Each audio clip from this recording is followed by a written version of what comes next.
Thank you. Yeah, I'm Ben Mikek from Georgia Tech. And to start with, we maybe need to revisit a question of what is static analysis. So I put here an example workflow that we might use to do some kind of analysis.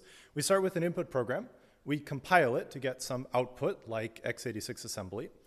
Then we apply some static analysis tool to it and get out a result. I've put in this example SMT solving, and we can interpret that result to draw some conclusions about the input program. There are lots of variations of this. We might directly analyze the input source code instead of running through a compiler. We might do this on a we might do this on a compiler IR instead of on assembly. And there are lots of static analyses built into the existing compiler also. But this is just one example workflow that I'll discuss in today's talk. Static analysis is good, and I hope I'm to some extent preaching to the choir here, because it can provide formal guarantees, and we can therefore use it for safety critical systems. For example, I think many of us traveled here on airplanes whose software might have been verified using static analysis, and then gotten off at the airport and gotten on a train whose software was also verified using static analysis. So this sounds like a great story, but there's a big downside here, which is that static analysis is very difficult to do. There are lots of existing bottlenecks in static analysis tools, and today I'm going to talk about how we might go about alleviating those. And those bottlenecks can take two different forms. There may be a lot of manual developer effort involved in developing a particular static analysis tool. And second, even once we have a tool, that tool might have a long runtime, it might not be scalable, it might not be able to handle large inputs.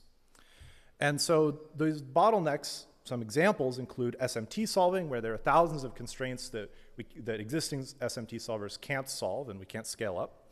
Translation validation, where there are larger programs whose equivalence we can't prove. And of course, compiler verification, where there are existing efforts like CompCert, where we can verify a chunk of an existing compiler for a subset of a language, but we can't verify all of the optimizations that we'd like to be able to do in modern programming languages with compilers. And so in today's talk, I want to think about what is the cause of these bottlenecks. And one possible reason that we have these bottlenecks is that we tend to think of there being a wall here in between the compiler and the static analysis that we do. So there's static analysis built into the compiler, but if we're using some external tool, we can't take advantage of any of the knowledge that's embedded in the compiler. And so there's external information not directly contained in the program that we give as input to the static analysis that could help improve the performance. And the kernel of my idea is that we can extract that information from the compiler and feed it into the static analysis application. So in some sense, I'm going to propose that we can tunnel underneath this wall. We can gather information from the compiler, then filter it for a particular static analysis application, and then pass that information into a static analysis tool to improve its performance, scalability, what have you. So my vision in this talk is that we want to extract and harness the information that's embedded in a compiler to improve existing static analyses and make them more scalable. And I'm going to discuss how we do that in three parts. First, I'll talk about SMT solving, which is one example where this is possible. Second, I'll give a second example of translation validation. And then third, I'll discuss how we might generalize this framework and my vision for the future. So to begin with, SMT solving. SMT stands for satisfiability modulo theories. It's an extension of the SAT problem where we can have not just Booleans, but also bit vectors, floating point numbers, real numbers, et cetera. And this is a major bottleneck in static analyses like, say, symbolic execution, where SMT solvers can't solve many constraints that we want to be able to solve to be able to analyze large programs. The existing approaches to improving SMT solving are usually either develop a new solver or extend an existing solver. Both of these approaches require lots of manual effort, and they require a lot of domain knowledge of the existing solver and of the problem, of the subset of constraints that you're interested in solving. So instead, I propose that we can harness the existing compiler knowledge to simplify constraints before we solve them, and thereby speed up the solving process. We start out with, with an initial SMT constraint that we can solve with a solver, but it takes a long time, or maybe it even times out. Let's say we can get the result that's either satisfiable or unsatisfiable. What we want to have is a simpler SMT constraint that we can also solve with a solver and get a satisfiable or unsatisfiable result. And importantly here, we want to get the same result both times, so we need the simple constraint to be equivalent to the complicated one. And in my work, I found that we can use the existing compiler optimizations to simplify constraints to go from a complex one to a simple one while preserving satisfiability. And this is work that was published in FSC 2023. It's called SLOT, SMT LLVM Optimizing Translation. It works by starting from the original constraint and translating it into compiler IR. Then we can apply the existing LLVM optimization passes, but we do some filtering here to only passes that are likely to help in SMT solving. So for example, we filter out passes like vectorization that would just make constraints more complicated. We then take the simplified IR program, convert back to an SMT constraint, and in the end, we have a constraint that hopefully will be much faster to solve and still has the same satisfiability or unsatisfiability as the original input. So to understand how this works, here's an example SMT constraint.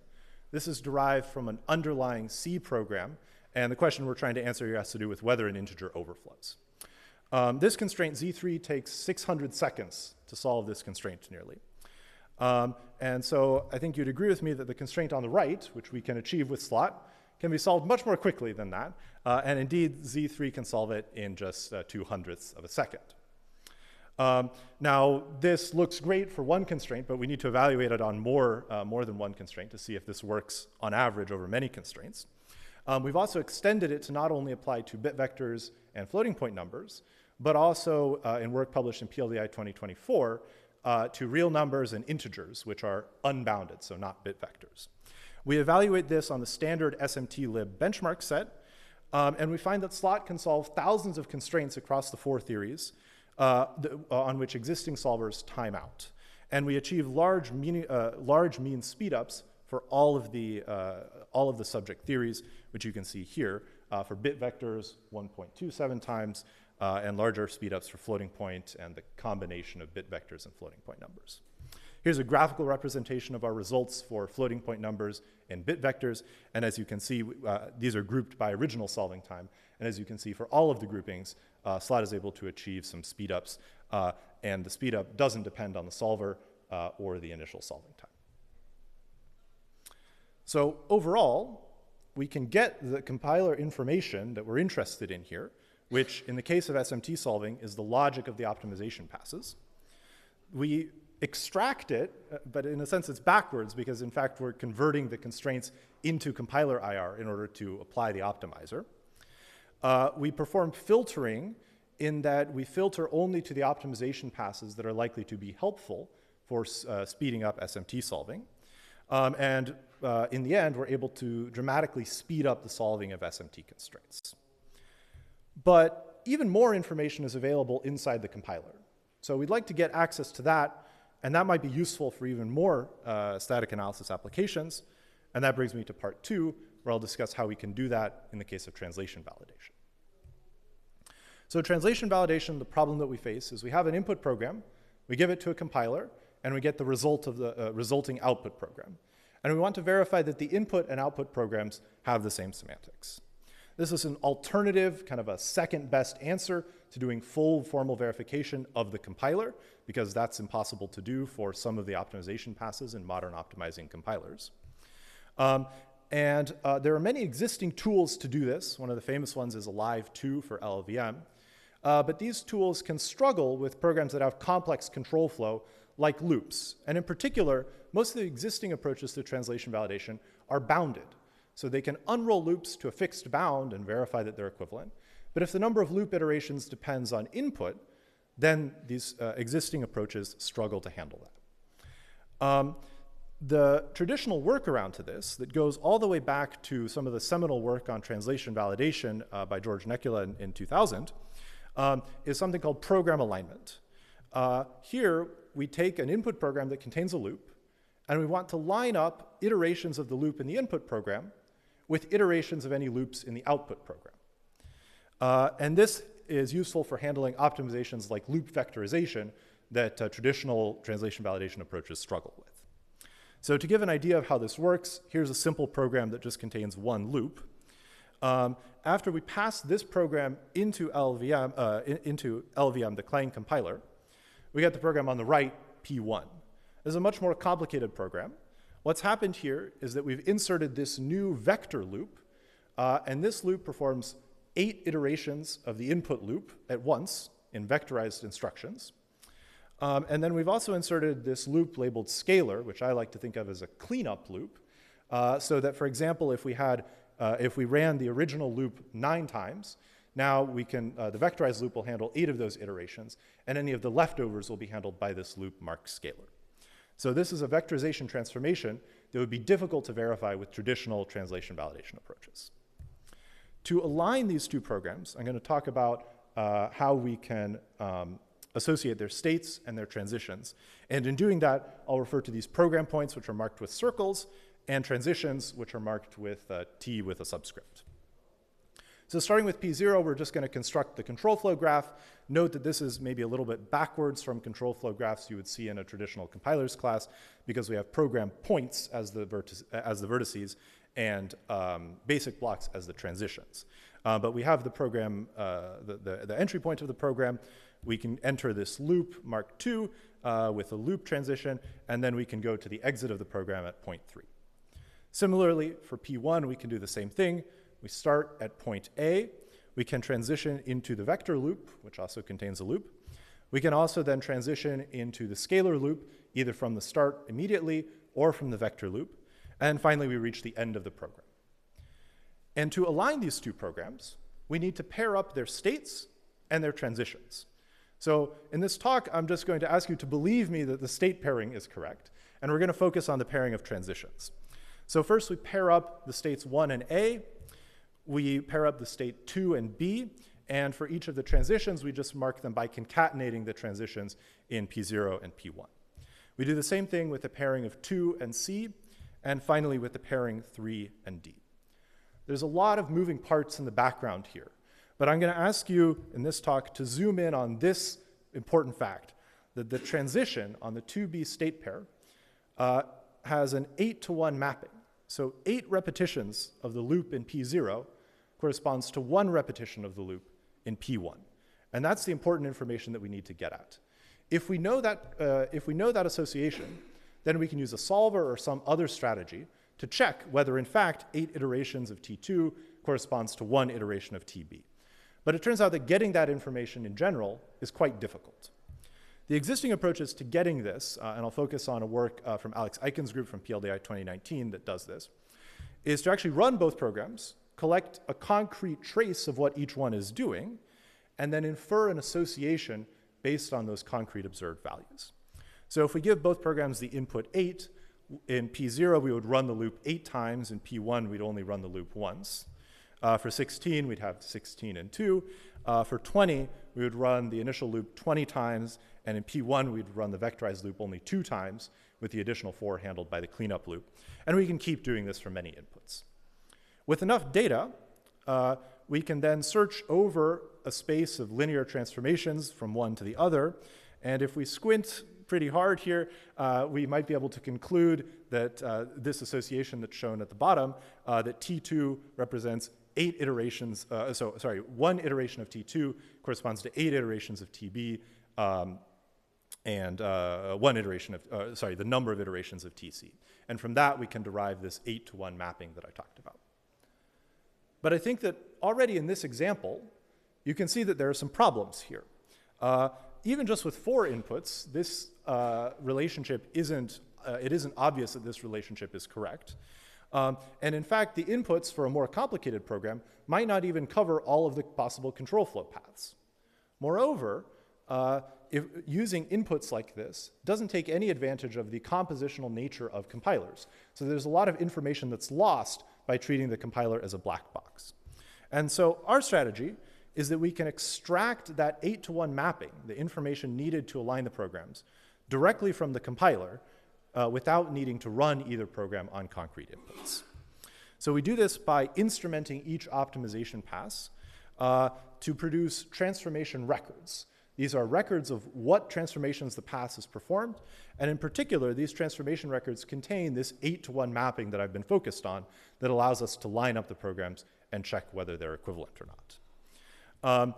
Collecting transformation records means that we can update the program alignment compositionally. So every time an optimization pass happens, we can update our program alignment to reflect the optimizations that were performed.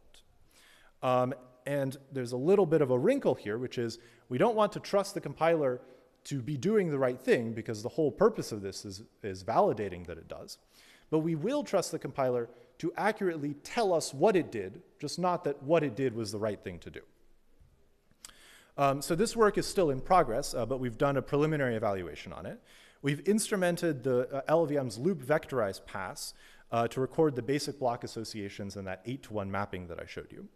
And the transformations for the other passes are primarily derived from the existing LLVM debug information. We've evaluated this on a benchmark set of 38 programs from the test set for vectorizing compilers. That's the same benchmark set that was used in the related work from 2019 that I mentioned. And our approach is able to successfully align 27 of the 30 programs that are vectorized from this set. So overall, the information from the compiler that we're interested in are the transformation records, in particular, in this example, the record of how the program was vectorized. Our method of extracting it is to instrument the compiler passes to give us feedback about what transformations took place. And our method of filtering is that we're only interested in transformations that moved around or inserted or removed basic blocks. We don't care about transformations that only modify single instructions like people optimization. And the results are that we can line up a large number of programs from the benchmark set. We don't need to run them with concrete inputs, and we can thereby validate that they're equivalent for programs where existing approaches would struggle. The only downside is that this approach is still fairly narrowly tailored to optimizations that affect control flow. And so in part 3, I'm going to talk about my vision for how we might extend this to be a more general framework. So in part 1, I talked about SMT solving, and we discussed all of the 4 elements here, what compiler information we want to get out, how we extract it, how we filter it, and then what results we can achieve. I also discussed that for translation validation. But my vision for the future is that a user should be able to bring their own analysis and then use some framework that we develop to extract the compiler information needed for that analysis to speed it up or enable it to handle more cases. And the way we might do this is that for what particular information we want, that's something that's likely to come from the user. The extraction method will be a general instrumentation framework where we instrument low-level APIs of the compiler or other transformations that it performs to extract the information it contains. And the filtering will depend on the user-specific use case, and the exact filtering of the instrumentation results can be inferred from the particular analysis that the user provided. And in doing so, we should be able to speed up the static analysis and be able to handle larger cases, improving the overall performance. I haven't talked about filtering much yet in this talk, so I'll briefly mention that. What you see on the right is the result of this generalized instrumentation of all of the insertions and removals of instructions and basic blocks for LLVM. This goes on for 400 more lines beyond what's on the screen, and that's only one pass. So there's a lot of information contained in here. That means that filtering is going to be required. On the right, I've shown an idealized version of what this trace looks like. So here we have insertion and removal of basic blocks and instructions. And in the case of translation validation, in the running example, we would want to filter to only look at operations that insert or remove basic blocks. We don't care about what's happening to individual instructions. So in this case, we would be instrumenting functions, basic blocks, and instructions, but we would be filtering to only only transformations that remove or insert basic blocks to do translation validation. And there's some trade-off here between if we collect more information, if we cast a wider net, then we have to do more filtering, and vice versa. If we instrument less, then we have to do less filtering. So my vision is, after the 2 examples that I gave, to move closer to allowing the user to bring their own analysis and extracting the information that they need for that analysis. We want to reduce the manual adaptation effort that's been required for the existing use cases that I've shown you. And there may also be more applications. So abstract interpretation comes to mind, compiler verification comes to mind, and there are other use cases where extracting the information from the compiler could benefit static analyses and simplify the problem that they face. Overall, if you're familiar with eBPF, you can think of it as an analogy that what I propose to do is to instrument LLVM to extract the low-level operations it performs and achieve something like eBPF, but for the compiler, where the use case is a static analysis. So in conclusion, external analysis from the program can help alleviate the bottlenecks in static analyses, and I propose to get that information out of the existing compiler. We extract the compiler information, we filter it, and we pass it back into an existing analysis tool. And I discussed 2 working examples where we've done that so far, and then my vision for the future work to extend this to allow users to bring their own analysis. I'll quickly thank my collaborators, Chirun Zhang, my advisor at Georgia Tech, also Jinghao Jiang, who's a master's student in our research group, and Tom Reps from UW-Madison, all of whom have helped me develop this research substantially. And with that, thank you very much, and I'd be happy to take any questions.